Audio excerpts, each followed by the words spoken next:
Live questions-réponses. Bonsoir à tous pour ce live questions-réponses. Donc aujourd'hui au programme, je vais vous parler de comment se déroule une séance de naturopathie, de l'angoisse, de l'anxiété chronique.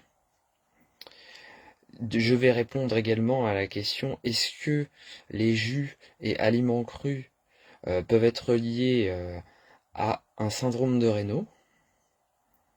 Et je vais aussi répondre à la question de l'origine des coliques ischémiques. Et enfin, je traiterai les, euh, les huiles essentielles coupe-faim. Et je traiterai également du lien entre du lien éventuel entre les jus et les pics glycémiques. Donc alors, pour commencer, comment se déroule une séance de naturopathie? Donc, un naturopathe a une vision holistique du bien-être. Donc, c'est-à-dire holistique, ça veut dire quoi? Ça veut dire qu'il prend en compte le corps et l'esprit, le voyant comme un tout. Donc, en naturopathie, il y aura tout un questionnaire de la part du naturopathe pour en savoir plus sur vous, sur l'histoire de vos soucis, l'histoire de votre corps et de votre esprit, pour pouvoir vous conseiller au mieux.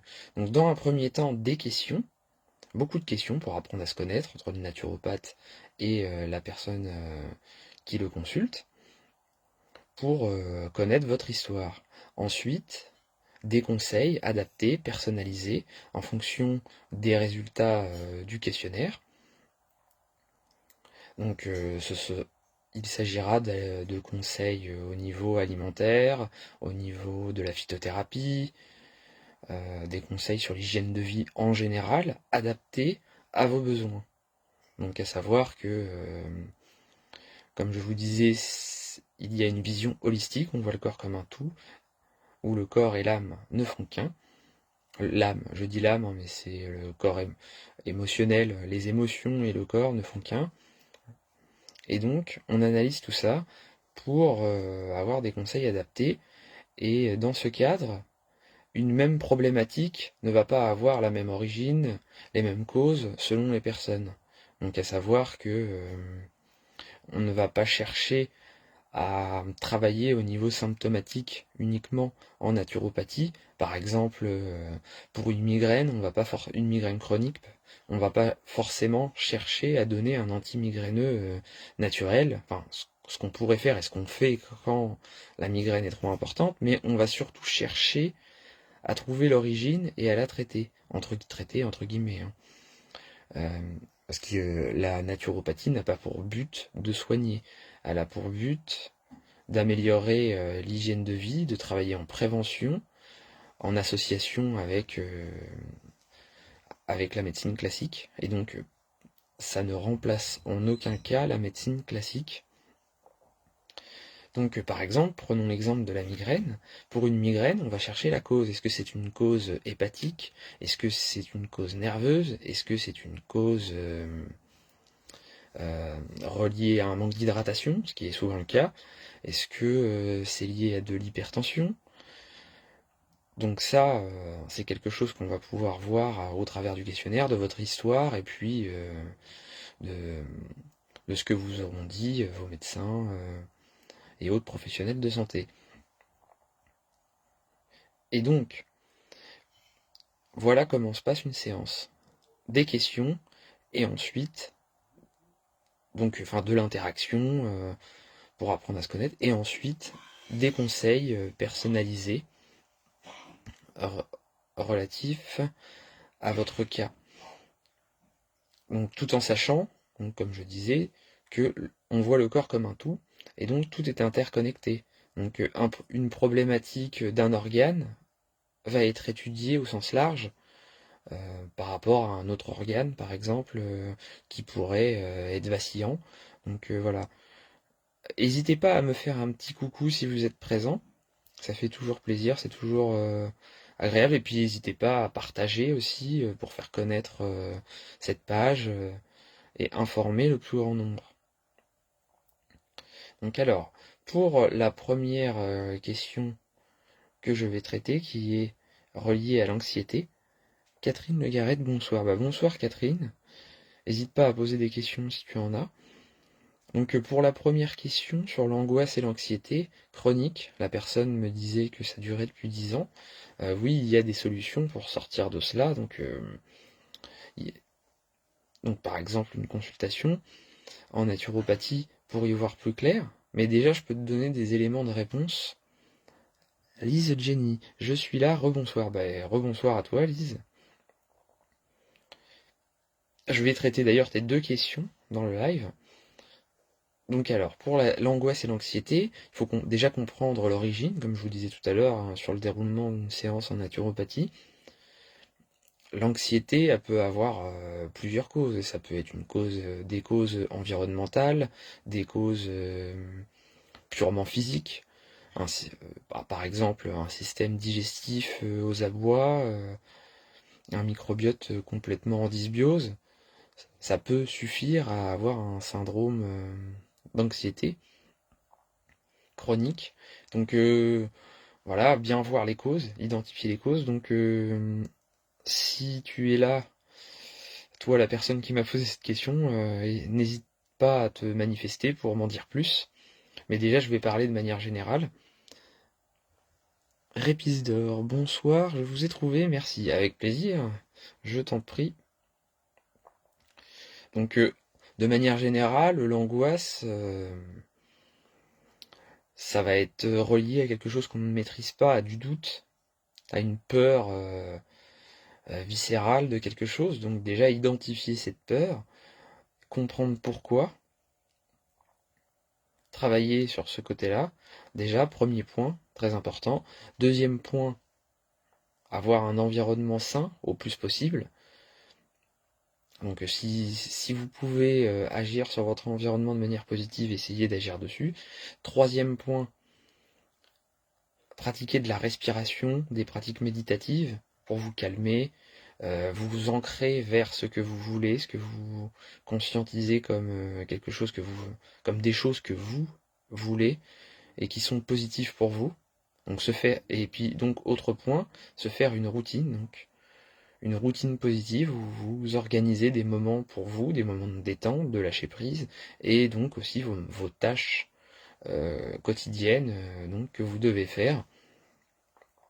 Donc pratiquez à la fois la méditation et la respiration tous les jours. Vous vous octroyez au moins 5 minutes tous les jours. L'idée c'est de le faire, c'est pas forcément de le faire super longtemps, mais c'est de le faire tous les jours, ou en tout cas plusieurs fois par semaine, au moins 3 fois par semaine. Donc si vous n'avez pas beaucoup de temps, essayez de vous trouver 5 minutes.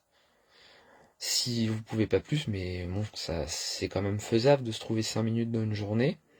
Donc pour faire des pratiques méditatives et de respiration. Idéalement les deux, mais si vous n'avez vraiment pas le temps, vous vous concentrez sur ce que vous préférez. Et, euh, et si vous avez le temps, eh bien vous pouvez essayer d'en faire des plus longues, même alterner des courtes et des longues. Par exemple, vous faire tous les jours vos séances de 5 minutes, et puis de temps en temps, 1 à 2 fois la semaine, voire même 3 fois, vous faire une séance d'1 heure ou de 20 minutes. Moi personnellement, ce que je fais beaucoup, c'est les bains méditatifs, des bains dans lesquels je médite. Et en fait, je médite en ressentant mon corps de l'intérieur et je baisse l'activité de mon corps au bout de quelques minutes, un petit peu à l'image des plongeurs. Et au bout, moi je mets à peu près un quart d'heure, 20 minutes à rentrer vraiment dans une transe méditative où mon corps tourne au ralenti, donc je baisse le système cardiaque, le système respiratoire, et là, à partir de ce moment-là, j'arrive vraiment sur de la méditation efficace, reposante. D'ailleurs, je vous ferai un article prochainement sur la méditation et les difficultés qu'on peut rencontrer quand on médite, parce qu'il y a pas mal de gens qui méditent mais qui n'y arrivent pas, qui n'arrivent pas à, à- à éteindre le mental, et justement, en fait, c'est qu'il ne faut pas essayer de contrôler, enfin de maîtriser à 100% son mental. Faut pas essayer de faire taire le mental, faut plutôt, parce qu'il a besoin de respirer, faut plutôt essayer de le maîtriser. Donc la nuance est importante, à savoir qu'on ne va pas vouloir avoir une prise dessus de tout contrôler, mais de l'orienter au plus possible vers ce qu'on veut, donc de la paix. Donc n'hésitez pas hein, à me dire coucou, à poser des questions, en plus de celles donc prévues au programme. Donc du coup, je vous disais, pour l'anxiété, créez votre cadre de bien-être. Donc, et puis aussi, je rajouterais pour la partie alimentaire dont j'ai parlé, de vous tenir un petit carnet et de noter dans ce carnet ce que vous mangez, enfin pas forcément tous les jours, mais de noter quand il y a des choses marquantes, de vous rappeler, de noter dessus les choses que vous avez mangées juste avant, le jour même, ou même, voire les jours d'avant, parce que des fois ça arrive par rétroaction. Donc il y a 2-3 jours de latence.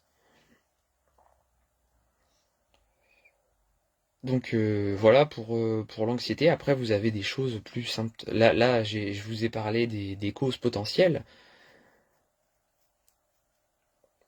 Et donc voilà, au sens large, que ce soit au niveau émotionnel, physique. Donc après, il y a les choses plus symptomatiques. Donc par exemple la méditation, la respiration, ça va agir au niveau symptomatique aussi, en plus d'agir sur la durée.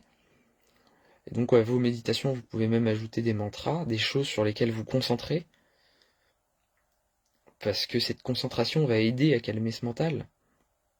Parce qu'en général, les gens qui ont des pensées comme ça, anxieuses, c'est un peu anarchique. Et donc, le fait de concentrer votre esprit sur une chose, donc par exemple, ça pourrait être n'importe quel mantra, comme positif, hein, je précise, donc comme en faisant des affirmations, pas de négation. L'inconscient ne comprend pas la négation. Donc par exemple, en disant des choses du style je suis calme, je suis en paix, et en vous concentrant sur cela ou sur n'importe quoi, en étant axé sur cela pendant que vous méditez, c'est-à-dire que vous ressentez, mais en même temps votre esprit est orienté vers ça sans y penser, parce que si vous essayez de vous forcer à pas penser du tout, vous pensez déjà à pas penser et vous bloquez le mental. Le mental, il a besoin de respirer, comme toute entité qui fait partie de nous. Eh bien, il a besoin d'être là, tout est là pour une raison, donc le mental est là pour une raison, l'ego est là pour une raison, il s'agit que tout soit en harmonie en soi, et donc en fait en méditant, en faisant ça sur la durée, en travaillant cette capacité à se concentrer de manière saine, sereine, eh bien on apprend justement à aller au-delà de l'anxiété, et puis en même temps, plus on va pratiquer, plus on va se sentir bien, plus on va se sentir bien, plus on aura envie de faire des choses qui cultivent ce bien-être. Et donc on rentre dans le cercle vertueux, et donc c'est ce que je vous invite à faire, de programmer ça, c'est comme un entraînement. Où peut-on trouver des mantras guides selon situation? Bah ça, tu peux trouver ça un peu partout sur Internet. En librairie, tu peux même acheter des livres qui parlent de ça.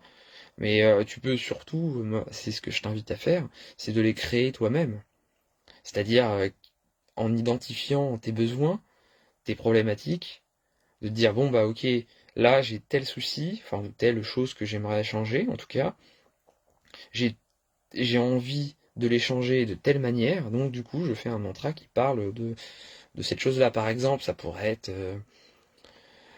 si tu dois parler en public, que tu te dis j'ai peur de ne pas être assez clair, de m'embrouiller, bah ce serait de te dire je parle clairement, simplement, avec confiance. Et puis tu te le dis avant de méditer, et puis après du coup tu y penses, tu gardes cette tête-là en tête, et pendant que tu médites, et bah, tu la visualises, et tu restes concentré dessus. Donc pour l'anxiété par exemple, je peux vous faire un petit tour d'horizon au niveau des huiles essentielles. Vous avez par exemple la lavande, c'est plus quand ça va être une douleur, un problème affectif, un choc. Alors, Lise Jenny, les mantras chantés, c'est bien aussi, je trouve. Ça apporte la sérénité. J'écoute sur YouTube. Ah oui, oui, tout à fait. Et en fait aussi, par rapport à la méthode de le faire, là, tu me parles de chant. Ça peut être par le chant, ça peut être juste l'esprit. Mais en fait, pour choisir la méthode exacte, là, ça va être adapté à vous, à votre notion de plaisir. l'important c'est quand même d'avoir du plaisir et pas se forcer. Donc oui, pour les méditations et les mantras, ça peut être intéressant justement dans un premier temps pour les personnes qui n'arrivent pas à vraiment se détendre dans le silence, parce que bah, ça peut être oppressant d'utiliser des méditations guidées, des, euh, des choses comme ça, du chant. Le chant, c'est relié. Là, j'ai fait un article il y a pas longtemps sur la thyroïde. Le chant, c'est relié à la thyroïde, à la créativité, à l'expression, au chakra de la gorge aussi. Et donc, méditer en conscience par rapport à vous. Idéalement, le mieux, c'est quand même de pas avoir de musique, pas de bruit du tout quand on médite. Mais ça, après, c'est pas forcément accessible à tout le monde et tout le monde n'aime pas forcément ça.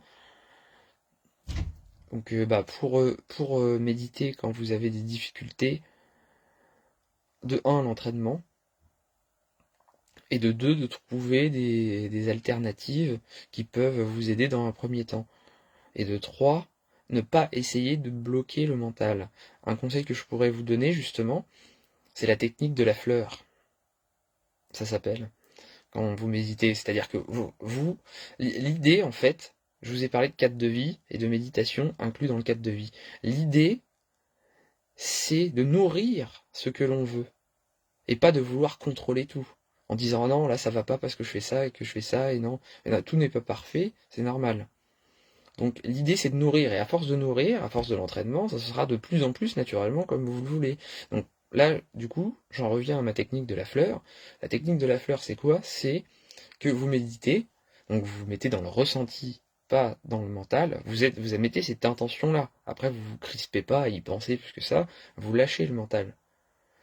Et alors, Répidor, je n'ai plus ma thyroïde. Ah oui. Ah oui, bah donc du coup c'est parlant pour toi. Là dans ces cas-là, bon bah il y a un traitement qui existe et il faut faire avec. Et justement, le fait de prendre soin de son alimentation peut améliorer la qualité de vie du coup dans ce cas-là. Donc pour revenir à l'histoire de la fleur, la fleur, ça va être justement que d'accepter que on a ce fameux mental. Et donc, là, de nourrir le fait d'être en paix, d'être dans le ressenti, mais malheureusement, surtout quand on n'est pas habitué à méditer et puis qu'on est un peu contrarié, on peut avoir le mental qui revient quand même au moment justement du silence. Pourquoi? Parce que, en fait, nos émotions s'imprègnent dans notre corps. Et donc, si vous avez le corps tout excité, avec plein d'émotions négatives, vous avez accumulé dans votre journée stressante plein de négativité, que vous refoulez parce que vous êtes dans l'action, au moment où vous allez tout détendre, eh bien, elles vont se révéler à vous par justement du mental. D'ailleurs, quand on a du mal à détendre un endroit qui est crispé depuis longtemps, qui est sur les nerfs, et donc tout va ressortir. Bah, dans ces cas-là, moi ce que je vous invite à faire, c'est donc la technique de la fleur, vous vous concentrez sur ce mental. Vous vous dites, ah bah tiens, je vais le regarder. Essayez au plus possible de le regarder sans surréagir, sans, sans rentrer en confrontation avec lui, juste en le laissant être un petit peu. Je prends souvent l'exemple du passant qui passe. On le voit passer, mais on n'y pense pas. Il est passé, enfin, on n'a pas réfléchi à ça. Et donc, là, un peu de cette façon-là, comme si c'était quelqu'un d'autre qui pensait, vous observez vos pensées au plus possible. Là, après, faut pas se mettre de pression, ça peut être compliqué à mettre en place. Et je prends aussi l'image du tuyau. C'est-à-dire que si vous avez un tuyau, quelque chose qui doit rentrer dans un tuyau, si vous rentrez en confrontation, bah ça bloque, c'est trop gros, ça va grossir la chose, elle peut pas sortir. Et du coup, elle a du mal à sortir aussi, mais si elle sort, et si au contraire vous la fuyez, elle sort, bah elle va vouloir re-rentrer. Alors que si vous la laissez être et sortir, là, bon, bah, après c'est passé, ça revient plus. Normalement. Après, ça peut revenir, mais avec de l'entraînement, ça revient de moins en moins. Et donc, en fait, cette technique de la fleur, c'est justement d'observer vos pensées. Vous vous observez penser.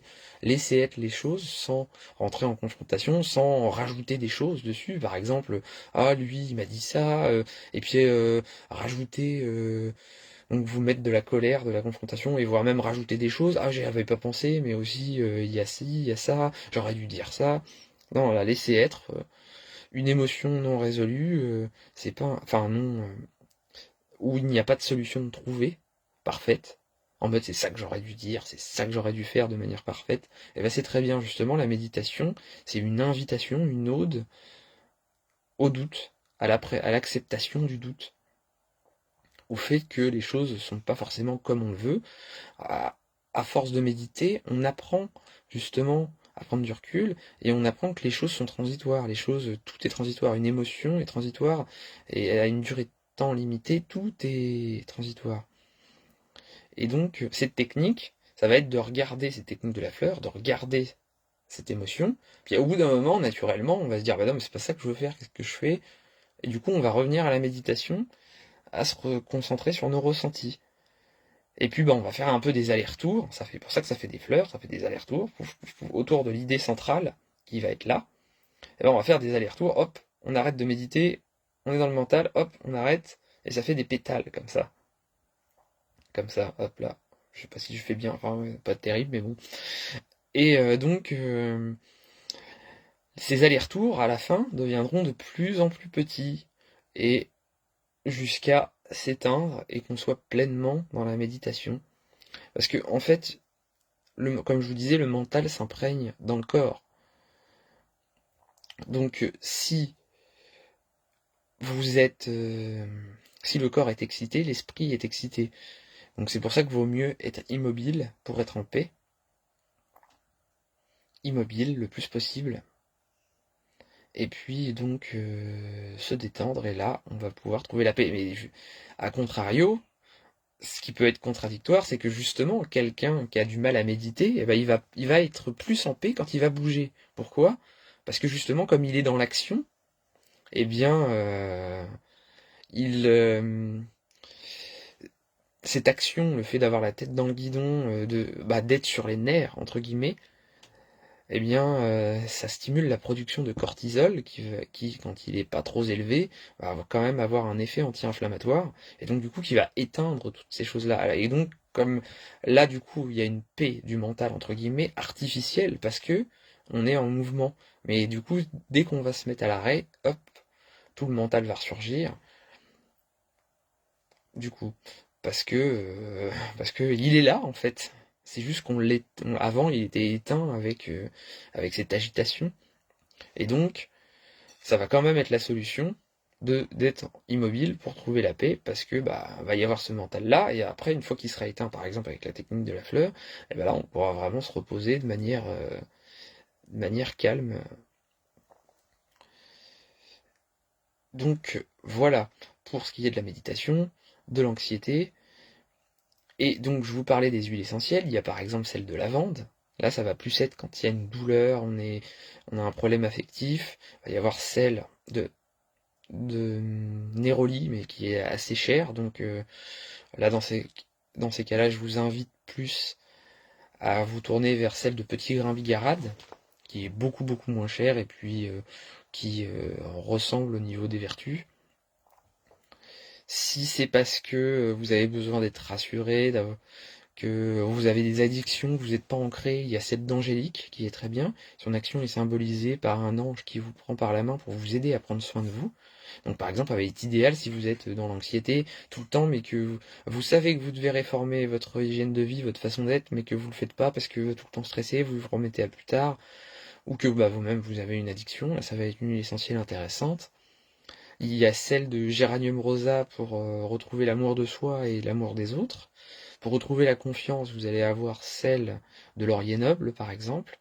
Pour retrouver l'envie d'avoir envie, il y a celle de verveine citronnée, donc qui va être utile aussi pour les gens qui sont dépressifs, qui ont de la dépression.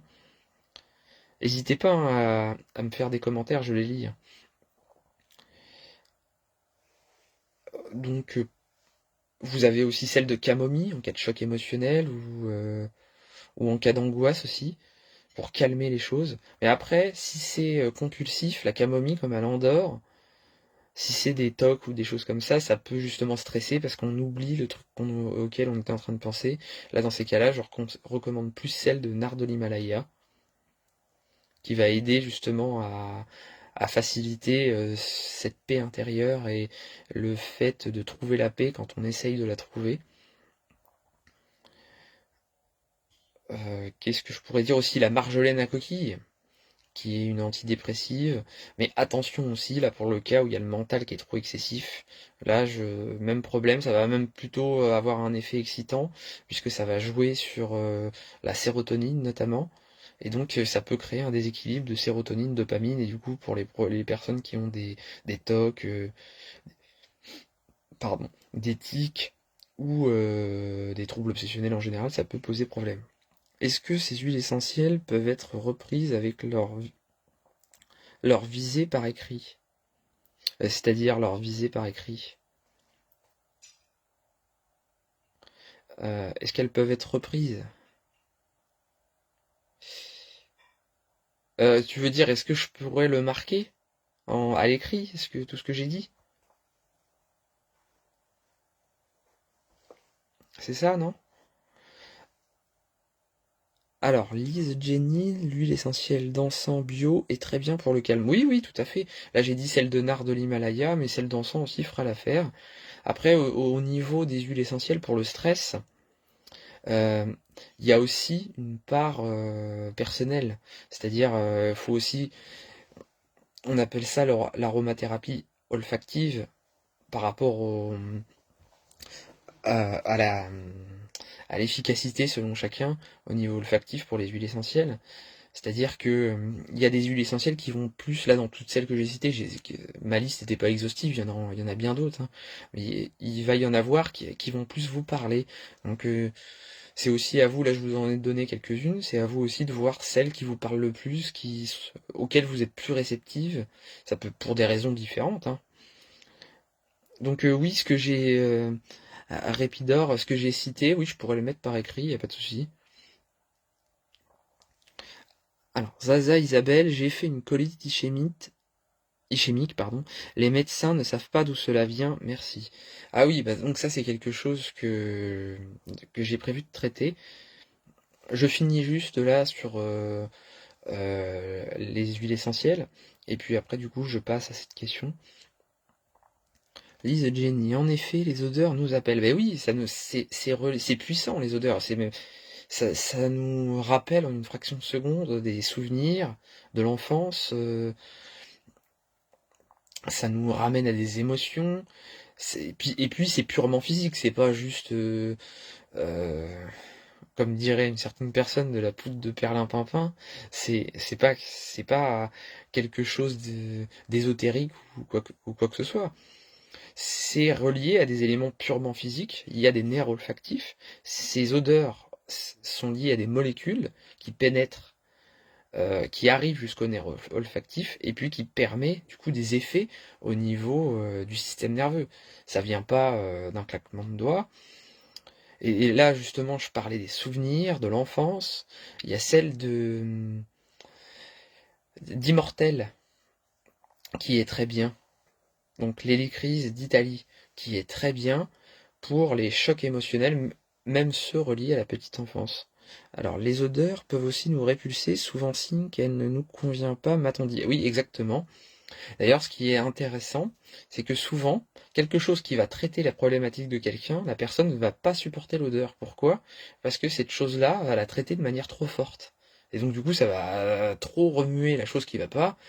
Et du coup, comme à l'image d'une détox, quand on détoxifie trop, ça apporte du mal, puisque on va détoxifier, donc remettre en circulation des déchets qui vont s'évacuer plus lentement. Donc il y a une file d'attente des déchets, puis en attendant, on réingurgite nos déchets, donc ça revient à l'intoxication. Donc du coup, voilà, c'est QFD. Et donc voilà, là je pense avoir fait quand même un tour assez complet sur les huiles essentielles. Je peux aussi vous parler des plantes, donc vous avez la passiflore, la valériane, la passiflore là très intéressante.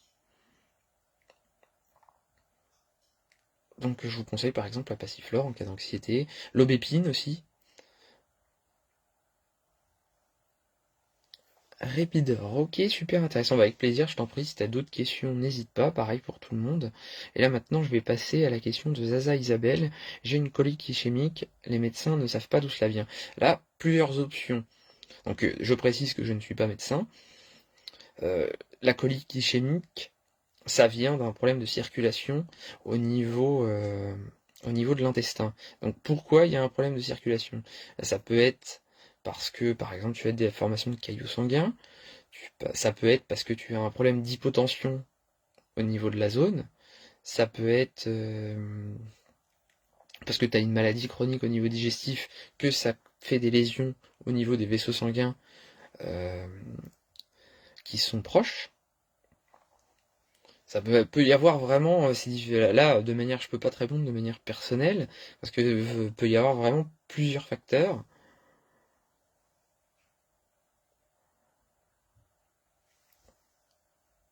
Voilà, donc peux-tu m'en dire plus pour que je réponde de manière plus développée? Ça peut être par rapport à de l'athérosclérose, par exemple, donc qui provoque un rétrécissement des vaisseaux. Donc peux-tu me donner des précisions? Ça peut également être lié à une maladie auto-immune, par exemple du lupus. Là, il peut y avoir pas mal de causes. Donc bah, dis-moi des précisions, et puis bah ensuite je pourrais développer. Sinon, bah s'il n'y a pas de précision, je passe à la question suivante. Les médecins n'ont rien dit. D'accord, mais est-ce que tu as d'autres pathologies? Euh, Est-ce qu'il y a autre chose? Est-ce que tu as d'autres problématiques au niveau digestif?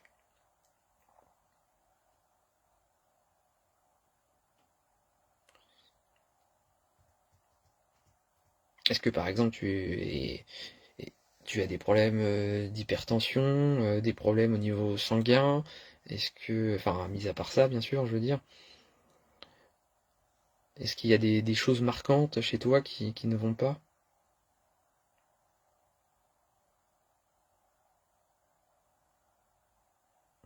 Du coup, en attendant, en attendant que tu me répondes, je vais passer à une autre question. Alors, je digère pas toujours bien. D'accord, oui, bah enfin du coup, enfin après là c'est normal, là, c'est parce que bah du coup si t'as un problème de d'afflux sanguin au niveau digestif, bah du coup forcément c'est moins bien au niveau de la digestion.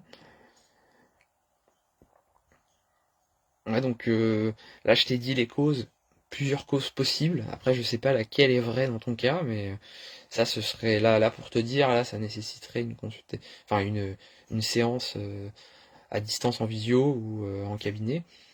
Donc bah hésite pas à prendre rendez-vous avec moi si tu veux en savoir plus. Alors, question suivante. Donc, je vais vous parler des huiles essentielles coupe-faim. Donc là, c'est une question de Lise Jenny. Donc, quelle huile essentielle coupe-faim? Donc, je te conseille celle de pamplemousse. Zaza Isabelle, ok, merci. Avec plaisir, je t'en prie. Donc, je te conseille l'huile essentielle de pamplemousse pour couper la faim en olfaction au flacon, ou alors tu t'en appliques au poignet, et puis tu ressens quand le besoin s'en fait sentir. Moi, ce que j'aime bien faire en olfaction aussi, c'est d'en appliquer sur le thorax ici. Comme ça fait une diffusion douce de l'odeur en permanence, et puis de renouveler cela 2 à 3 fois par jour. Parce que quand il y a des personnes qui peuvent être très sensibles, et quand on le sent en flacon, ça fait un peu trop fort, et c'est pas forcément meilleur en niveau efficacité. Donc là, le mettre là, ça peut être intéressant, donc à diluer dans une huile végétale s'il y a besoin. Donc, je recommande l'huile essentielle de pamplemousse en olfaction, justement pour les grignotages, pour avoir un effet coupe-faim. Sinon, après, il y a aussi l'huile essentielle, les huiles essentielles d'agrumes en général, donc de citron, de mandarine. L'huile essentielle de mandarine, ça aide bien pour les addictions en général. Vous avez aussi celle de géranium rosa aussi, qui est bien. Et donc, ça marche pour les grignotages sucrés et pour les matières grasses, les envies de matières grasses. Et donc après, donc Lise Jenny, je sais pas si tu es encore là. Si tu Mais si tu es encore là, bah dis-moi si ça te satisfait. Si tu as d'autres questions.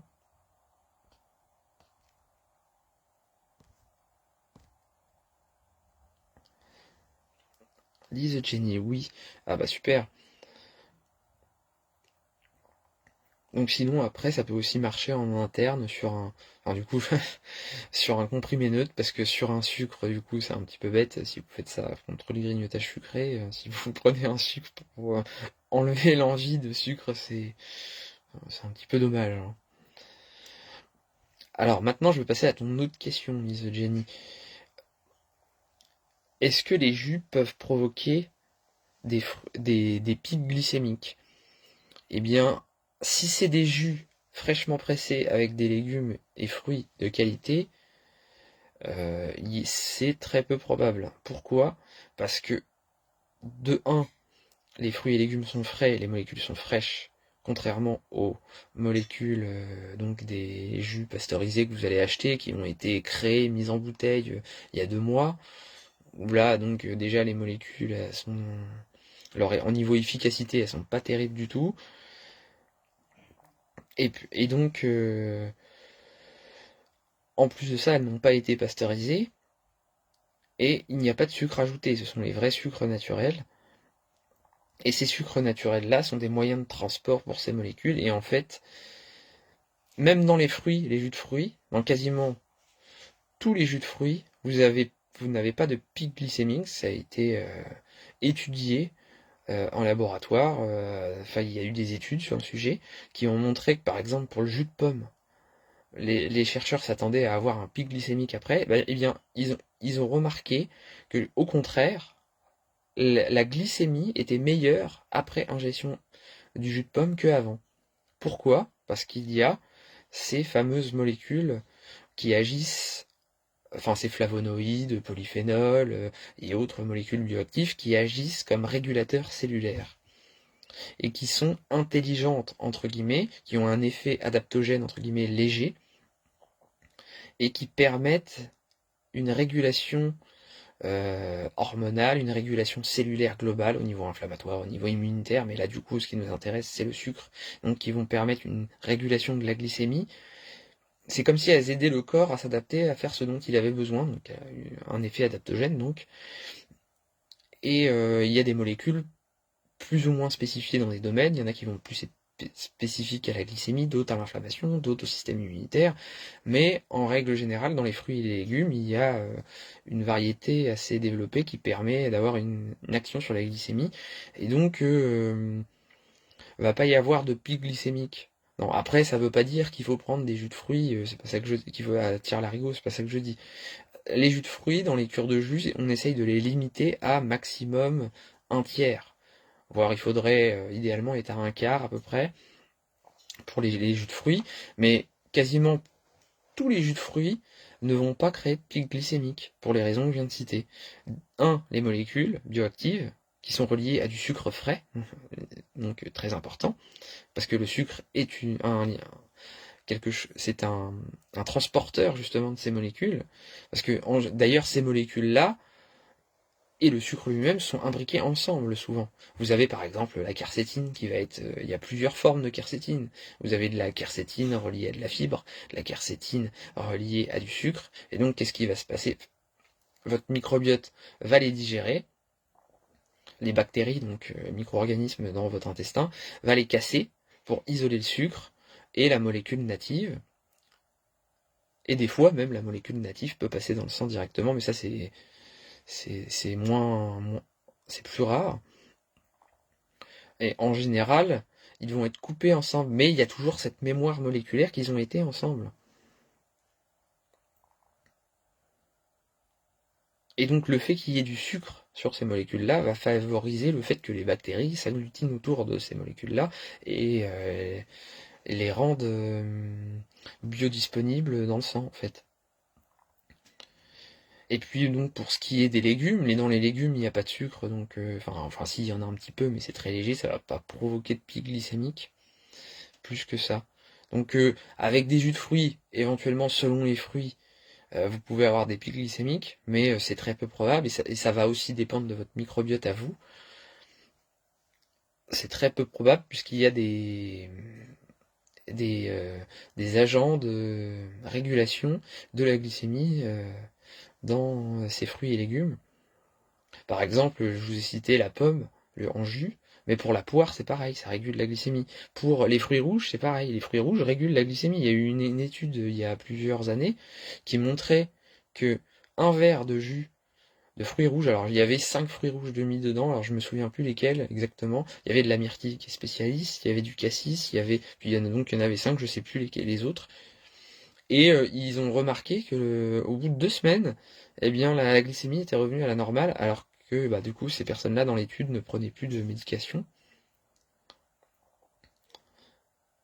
Enfin, j'ai un doute d'ailleurs sur le fait qu'ils prenaient une médication, mais en tout cas avant l'étude ils avaient une glycémie qui était pas régulée, et puis donc après elle était régulée au bout donc des 2 semaines. Alors après, il faudrait prendre fruit par fruit pour regarder, mais du coup, de manière globale, ce que je dis est vrai après plus ou moins selon le fruit en fait. Mais du coup, pour les fruits, donc ça n'invite pas à prendre des jus de fruits tous les jours, plusieurs fois par jour. Non, ça c'était à éviter. Vaut mieux éviter les fruits dans les jus. Et donc, comme je vous disais, pour le goût, on peut en rajouter, mais maximum un quart idéalement, voire un tiers, mais vaut mieux se cantonner à un quart. Lise Jenny, c'est parfait, un panel de choix pour couper la faim, merci beaucoup. Donc ça oui, ça c'était pour les huiles essentielles. Merci beaucoup pour ces précisions, car je pense en faire pour me reminéraliser. Bah avec plaisir, je t'en prie. Et puis si tu es intéressé par un extracteur de jus, si tu veux, j'ai un code promotionnel pour des extracteurs de jus, donc qui fait gagner 10%, si cela t'intéresse. C'est Jérôme Hérissé en majuscule. Donc, si ça t'intéresse, je pourrais te le transmettre. Donc avec cette marque-là, il y a c'est Vidia la marque. Et donc bah, si ça t'intéresse, voilà, tu peux avoir 10%. Donc il y a un extracteur vertical, un horizontal. Et oui, pour la reminéralisation, les jus, ça va être très intéressant. Et l'erreur justement à ne pas faire, c'est de prendre trop de jus de fruits. Parce que si tu as, après je sais pas ton cas à toi personnel, mais quand la personne a un microbiote en dysbiose, le problème c'est que déjà les jus ça doit être pris en dehors des repas. Un jus ça met à peu près 20 minutes à être digéré. Nathalie Sabia, toujours très intéressant tes lives Jérôme. Ah bah merci Nathalie, avec plaisir, coucou. N'hésite pas, pareil, hein, si tu as une question, c'est le moment idéal. Donc là, je parlais des jus et je disais que si il y a dysbiose, les jus de fruits qui normalement sont digérés en 20 minutes, parce que en 20 minutes ça traverse tout le système digestif et c'est digéré, il n'y a pas de souci. Alors, Rapidor, reminéralisation, plutôt légumes, alors oui, plutôt légumes. Parce que justement, pour conclure ce que je disais sur les fruits, en temps normal, il n'y a pas de souci, ça va pas trop fermenter. En plus, ça se digère plutôt bien les fruits. Mais si vous avez une dysbiose, bah là, même en 20 minutes, ça risque de fermenter et de créer des problèmes. Et du coup, ces problèmes-là vont nuire au but initial qui est de détoxifier, qui est d'apporter du bien-être, qui est de reminéraliser, parce que ça va créer une inflammation, ça va créer des ballonnements, ça va créer des gaz, voilà, du mal-être quoi en fait. Du coup, ça va nuire à l'objectif voulu qui est le bien-être, la reminéralisation, la détox, si vous voulez en plus détoxifier, donc plutôt des légumes. Et ben, pour reminéraliser, pareil, si vous créez une dysbiose, parce que ça va amplifier la dysbiose, c'est de la levure à dysbiose en fait, après le sucre même si c'est du bon sucre, si c'est le terrain est vraiment en dysbiose, et ben ça va être de la levure pour faire gonfler encore plus cette dysbiose, parce que quand vous avez une dysbiose, ça veut dire que vous avez une petite proportion de colonies bactériennes qui ont pris le dessus sur les autres. Normalement, toutes les colonies bactériennes sont équilibrées les unes les autres. Il y en a toujours une pour empêcher le surdéveloppement de l'autre, et vice versa. Mais là, c'est déséquilibré, il y en a qui sont surdéveloppés. Donc si vous mettez du sucre, quelque chose qui est un ferment énorme pour faire monter tout d'un coup, bah qui vont être les premiers servis? Bah, ça va être les plus forts, ceux qui sont en dysbiose et qui sont les plus prépondérants, et donc ça va amplifier cet écart de niveau et de pouvoir entre les plus forts et les plus faibles, parce que les plus forts, ils vont être... C'est comme avec des chats, vous voyez, quand il y a les plus forts qui se serrent en premier, puis il reste les restes pour les autres. Et bah donc du coup, plus vous mettez des choses très nutritives, et puis plus bah du coup les plus forts vont avoir tout directement et vont encore se surdévelopper par rapport aux autres qui du coup n'auront que les miettes. Et donc ça va augmenter l'écart, augmenter la dysbiose, et donc c'est ce qu'il faut éviter. Répideur. Et les jus de légumes tous les jours, ok. En interrogation, coupé aussi, interrogation. Si oui, quelle proportion idéale? Bah là, justement, j'ai créé une formation sur le sujet, parce que c'est une question justement qui est en plein dans le thème de ma formation, qui s'appelle la jusothérapie, donc, qui parle de ça, de comment faire les cures de jus de manière personnalisée selon vos problématiques, vos besoins et vos contraintes. Parce que là, ta question ramène à l'individualisation en fait, parce que tout le monde ne peut pas faire la même cure pour être en bonne santé, enfin pour trouver avoir le bien-être et atteindre ses objectifs, que ce soit en termes d'intensité, en termes de durée. Donc là, tous les jours, ça va dépendre de toi, ta vitalité, organe par organe, et de manière générale. Si tu as une bonne vitalité, tu peux tous les jours, mais pendant un temps donné, l'idée c'est pas de prendre des jus tout le temps, tout le temps, tout le temps, ad vitam aeternam. Ça va pas être bon, puis au bout d'un moment, en fait, ton corps va s'habituer. Donc il faut quand même faire des pauses, parce qu'à peu près au bout de 21 jours, on dit que, en médecine chinoise, on parle pas mal de ça, du fait que le corps s'habitue, donc c'est de moins en moins efficace. Donc tous les jours, non. Après oui, tous les jours ponctuellement, oui, mais sur une durée donnée qui va varier selon les gens. Et donc du coup, ça c'est tout le but de ma formation en ligne sur mon site sur les jus, sur les bienfaits et l'utilisation des jus, où justement le but est de faire comme avec l'aromathérapie, la gémothérapie, quelque chose de cadré avec des fiches explicatives comprenant des propriétés, des indications, et donc l'explication des effets par les molécules bioactives qu'il y a dans les fruits et légumes. Vous voyez, dans les huiles essentielles, en 2 secondes, avec l'aromathérapie, on a la carte d'identité biochimique de l'huile essentielle, et, euh, et donc l'explication des effets. On va vous dire qu'il y a telle molécule, des citrales dans la verveine citronnée, qui vont permettre l'effet antidépresseur, l'effet anti-inflammatoire aussi. Et bien dans les jus, on a moins ça, sachant que, par exemple, pour la carotte, vous avez les caroténoïdes et puis plein de molécules. Dans l'huile essentielle, vous avez plus de 200 molécules de listées. Eh bien, sachez que l'huile essentielle, ça représente même pas 1 à 2% des molécules présentes dans la carotte. Donc dans la carotte, vous avez plus de 40 000 molécules. Et on va vous dire à chaque fois que c'est grâce aux caroténoïdes. Donc moi, le but de ma formation, enfin l'idée première de la création de ma formation, ça a été de vouloir faire quelque chose de cadré. Moi, j'adore tout ce qui est traditionnel. Et j'étais frustré que sur les jus, on n'ait pas des infos plus techniques, scientifiques, pour expliquer tout ça.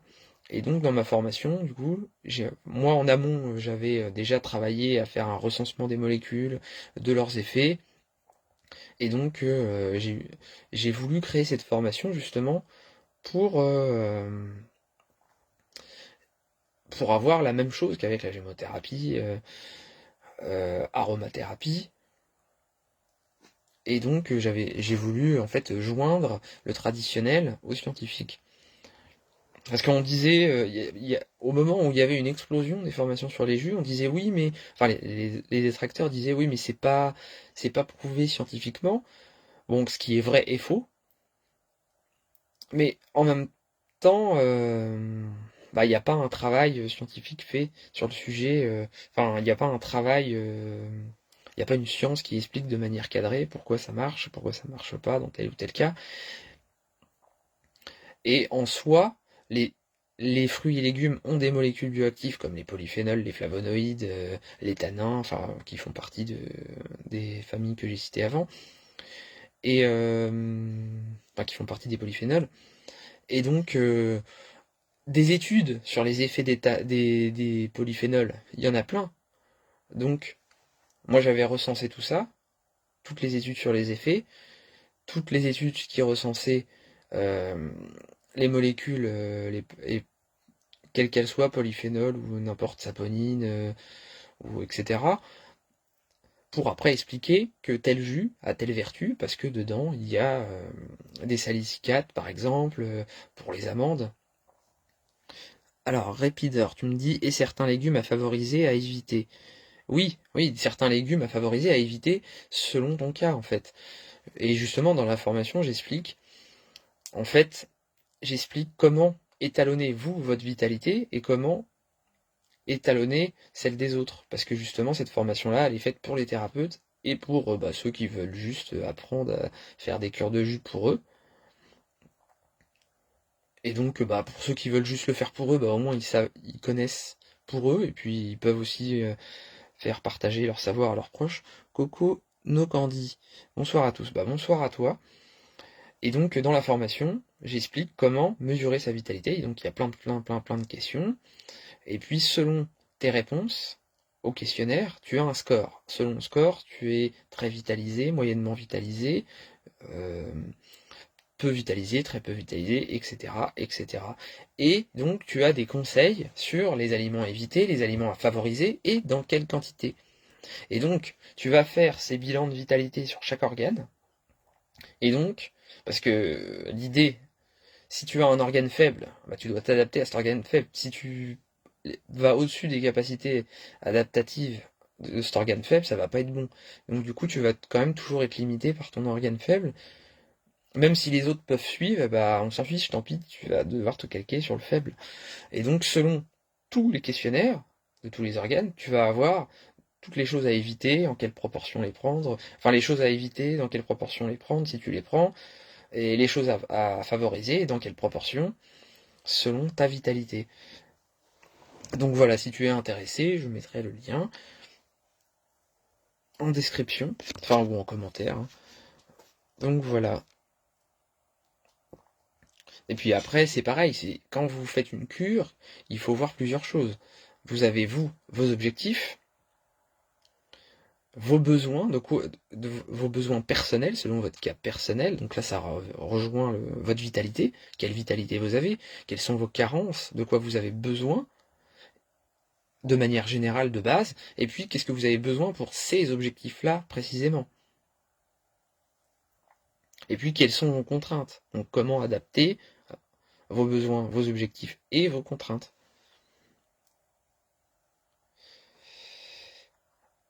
Alors, là, il me semble que j'ai répondu à toutes les questions. Avez-vous d'autres questions? Si vous avez d'autres questions, c'est le moment.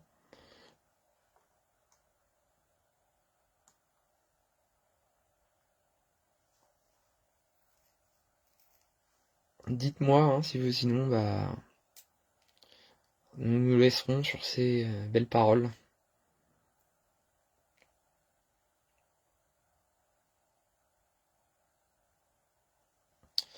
Pas de questions? Ah oui, non, si, il y a une autre question que j'ai pas encore traitée. Donc, est-ce que la consommation de fruits et de légumes crus et de jus peut favoriser un syndrome de Raynaud? Bien, la réponse est oui, et je vais vous expliquer pourquoi, comment. En fait, ce qui est cru, de manière générale, il y a des exceptions évidemment, ce qui est cru va plus avoir tendance à être refroidissant pour le corps.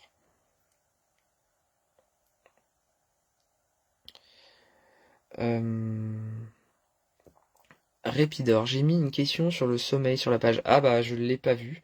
Du coup, redis-la moi, parce que là du coup, comme je suis en live, je vois pas ma page en fait. Donc remets-la moi et puis du coup j'y répondrai juste après celle-ci. Donc quand vous prenez Harmonie Funès, bonsoir Jérôme, merci pour toutes ces informations. Avec plaisir, je t'en prie, bonsoir à toi Harmonie. Là j'étais en train de répondre à une question par rapport au, euh, au syndrome de Raynaud et à la consommation de fruits et de légumes crus et de jus. Eh bien, les, les fruits et légumes crus vont plus avoir tendance à être refroidissants de manière générale, bien qu'il y ait des exceptions. Par exemple, si vous prenez du piment, du gingembre cru, c'est plus réchauffant. Mais de manière générale, les fruits et légumes vont plus être refroidissants. Donc comme c'est refroidissant, puis qu'en plus souvent c'est détoxifiant, bah ça va. Comme c'est détoxifiant, si vous détoxifiez trop, ça tense, ça crispe. Et le syndrome de Raynaud, c'est relié au vaisseau sanguin qui se crispe. Et du coup, le flux n'arrive plus trop jusqu'au doigt. Et donc, bah, une détox trop intense va amplifier ce syndrome de Raynaud. Et le stress aussi. Si vous détoxifiez trop, vous allez vous tenser, vous stresser, ça va vous favoriser un syndrome de Raynaud. Si vous prenez des choses refroidissantes, pareil, la circulation va se faire de manière plus difficile, donc ça va favoriser le syndrome de Raynaud. En plus de ça, comme vous avez, ça va vous faire perdre de l'énergie, moins de circulation. Du coup, ça va faire du stress, parce que vous avez moins d'énergie, vous êtes plus stressable, enfin, ça va favoriser le syndrome de Raynaud encore. Donc oui, puis en plus de ça, en jus, ça va amplifier le phénomène du refroidissement. Les jus vont être plus refroidissants que le fruit lui-même à la base. Donc dans ces cas-là, si vous êtes vraiment frileux, vaut mieux éviter les jus, ou alors prendre des jus à visée réchauffante. Donc c'est pour ça que j'insistais il y a quelques temps sur le jus de poireau cuit. Parce que cru, si vous faites un jus pur de poireau cru, c'est pas possible, vous allez vous exploser le ventre, et puis bah, ça va être trop fort. Alors que cuit, ça va passer en pur. Et puis ça va même être très bon, ça va avoir le goût du poireau qu'on mange comme ça, et là ça va être réchauffant. Alors que sinon, sinon c'est pas réchauffant du tout, et là ça va être très bien. Donc choisir des légumes réchauffants, et puis les prendre cuits, et puis sinon, donc là dans ces cas-là, ça va bien passer. Éviter tout ce qui est, parce qu'il y a des choses qui même cuits sont refroidissants, donc là les éviter. Euh, Donc voilà. Alors Répidor. Difficulté suite à plusieurs chocs émotionnels importants, sommeil difficile, agité, avec endormissement sur la fin de nuit, passiflore, hacheux de petits grains de billard, lavande, mandarine, plus d'effet. Méditation et lecture non plus. Alors attends, je lis la suite de ton message. Nuit limitée à environ 4 heures avec réveil quasiment toutes les heures. Ah oui d'accord, là tu coches toutes les cases de ce que je disais justement sur la méditation, apprendre à trouver un équilibre, une routine de paix. Euh, donc là, c'est que si ça te fait ça, c'est que tu n'as pas la paix. C'est que tu es toujours, que ce soit au niveau physique, au niveau émotionnel. Donc là, le but, ça va être de développer cette paix. Tu vas pas trouver la paix comme ça d'un coup, ça va pas, c'est le chaos, puis d'un coup, oh non, ça va mieux. Parce que tu vas pas trouver la paix par le mental. Par le mental, tu pourras te dire des choses, mais le mental amène le mental, donc on ne trouve pas la solution avec la cause. Enfin, avec en développant la cause. Donc ça, c'est la pure logique de base. Donc déjà, limiter le mental. Pour ça, plusieurs astuces. Donc j'ai parlé de la méditation, mais donc là tu me dis plus d'effet, mais plus d'effet parce que aussi c'est une question de cadre. C'est parce que de un t'es habitué, de 2 bah après comment est ton cadre autour? Là, de ce que je comprends, tu dors pas assez, du coup ça crée un cadre, ça favorise en tout cas un cadre pas forcément terrible pour passer une bonne journée ensuite. Donc là, dans ce cas-là, je t'invite à, à voir comment est structurée ta journée et à voir les axes d'amélioration pour ta journée. Là, moi, en huile essentielle, ce que je te conseillerais, j'ai l'impression de voir entre les lignes qu'il y a du mental, beaucoup. Je ne suis plus dans le mental, perdu et vide. Ah oui, là, du coup, en médecine chinoise, c'est ce qu'on appelle un vide de la rate et du pancréas. Donc, là, dans ce cas-là, il faut nourrir rate, pancréas, donc par exemple avec des fécules, des racines, avec de la joie, avec de l'énergie, de la paix. Donc là, tu as besoin d'être requinqué. J'ai fait un article il y a pas longtemps sur le jus d'herbe de blé. Le jus d'herbe de blé, du coup, ce serait très indiqué pour te redévelopper. Donc, comme je le dis, à l'image de ce que je fais que de dire depuis tout à l'heure, il faut que ce soit adapté à ta vitalité. Donc là, en l'occurrence, il y aller doucement avec le jus d'herbe de blé, très riche en nutriments, énergisant, et puis qui va aider justement à te détoxifier juste ce qu'il faut et à te nourrir. Donc sinon après à l'image de ça, tu as aussi la spiruline, l'ortie, tu peux faire quelque chose pour justement cette rate et ce pancréas, enfin au niveau médecine chinoise, qui sont en vide.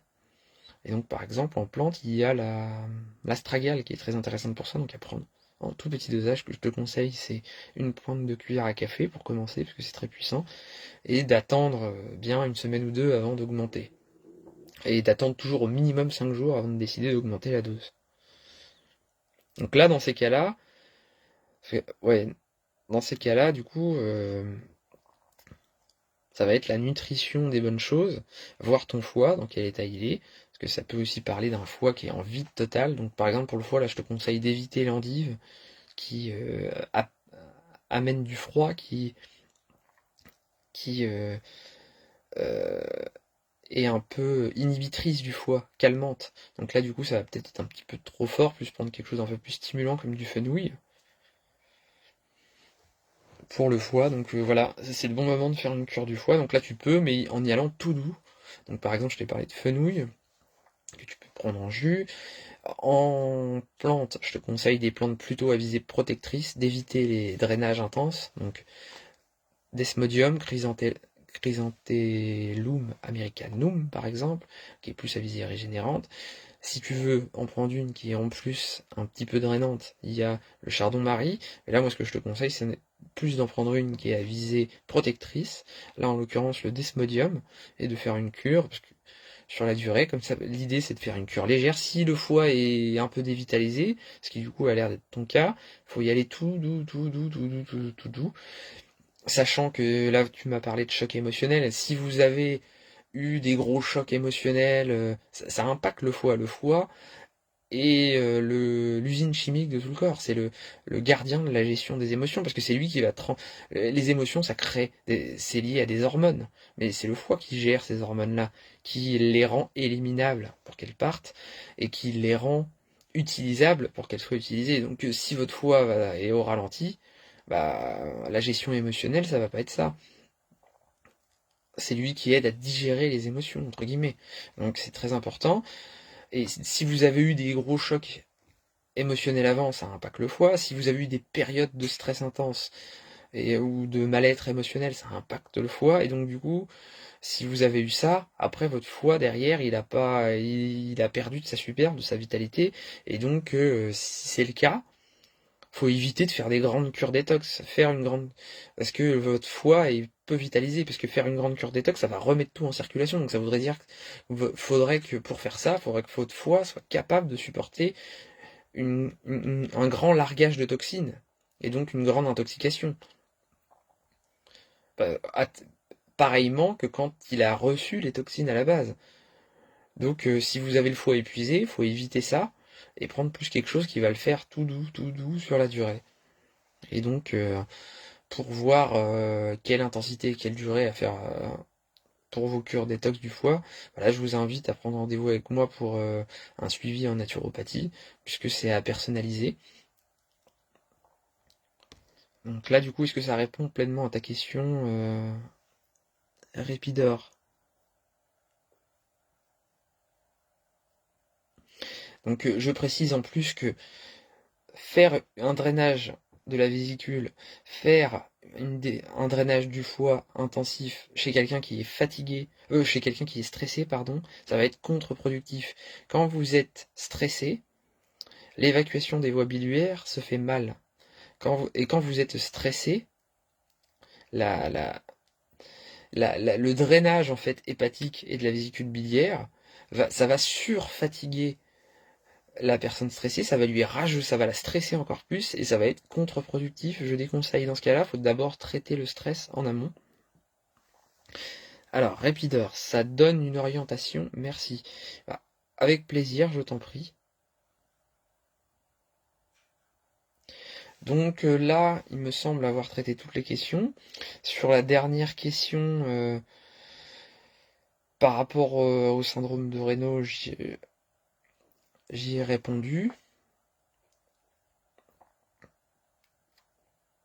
Donc voilà, si vous n'avez pas d'autres questions, je vais arrêter le live.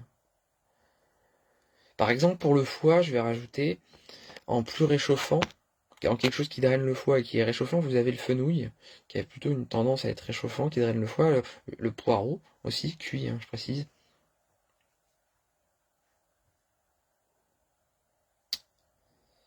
Voilà, voilou.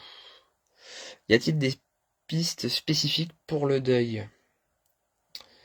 Oui, bah pour le deuil, il va y avoir celle de d'encens, celle de nard de l'Himalaya, celle de d'Hélicrise italienne, d'Immortel, qui est liée à l'amélioration des chocs émotionnels, même ceux reliés à la petite enfance, comme je le disais, donc même ceux du passé.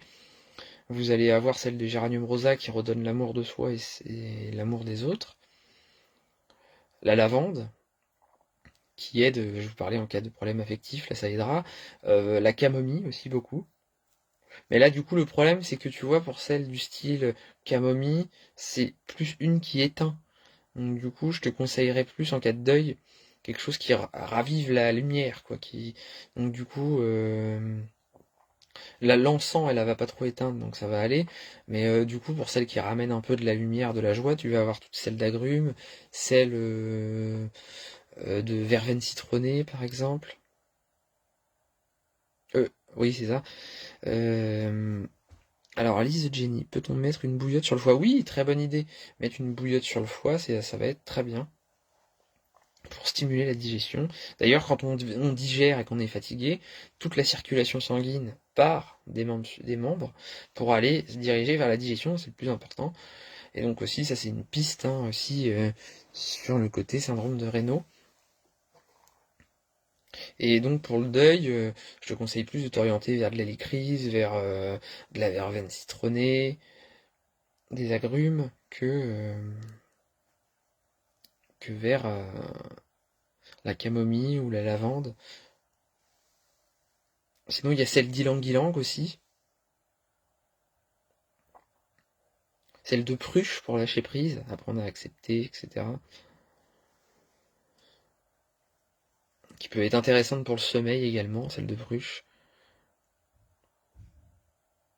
Celle de camomille, elle peut être aussi très bien pour le sommeil.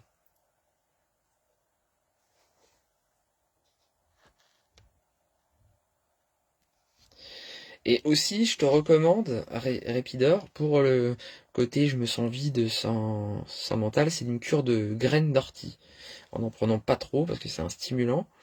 C'est un stimulant qui n'empêche pas de dormir, normalement, ou auquel cas j'ai déjà eu quelqu'un qui m'a dit ça m'empêche de dormir en prenant même juste le matin. Mais là, dans ces cas-là, c'est qu'il y a d'autres problématiques, comme par exemple s'accrocher trop au mental, ou par exemple un stress dans le corps que la stimulation du coup réveille et puis que du coup ça empêche de dormir. Et du coup, en prise le matin, ça va aider à reminéraliser. Ça n'empêche pas de dormir puisque, contrairement à un stimulant comme la caféine, qui va se lier au récepteur à ATP et qui va faire taire la fatigue, c'est-à-dire qu'il y a des récepteurs à ATP qui, quand on produit un effort, eh bien, des molécules vont se lier à ces récepteurs et dire au corps, bon, là on est fatigué, il y a eu tel effort de fait. Bah, avec la caféine, ça enlève ça. Du coup, bah, on est fatigué pareil, mais le corps il dit non, tout va bien.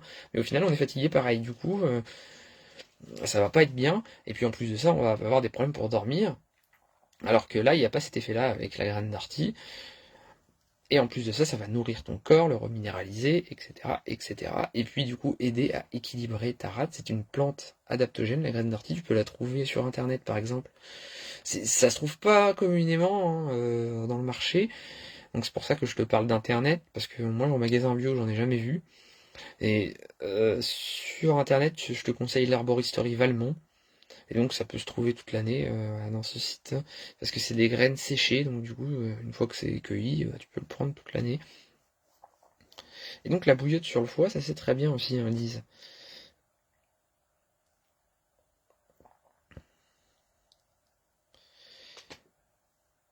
Donc il me semble que là, j'ai fait le tour. Sauf si vous avez d'autres questions, si c'est le cas, posez-les maintenant. Sinon, si pas de questions, eh ben, je coupe le live et je vous dis une bonne soirée. Donc là, j'attends un petit peu. Y a-t-il d'autres questions? Pas de questions? C'est votre dernier mot?